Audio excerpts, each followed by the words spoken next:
Finally, after so many tries, I was able to buy something from the Pokémon vending machine. Every time I checked, they were under maintenance or sold out.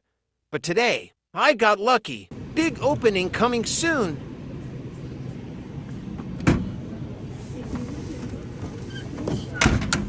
Wow!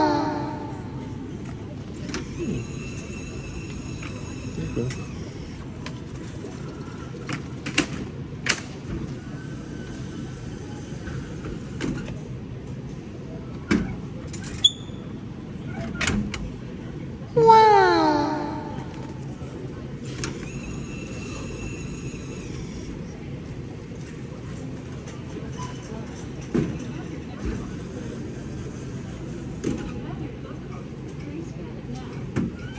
Bem,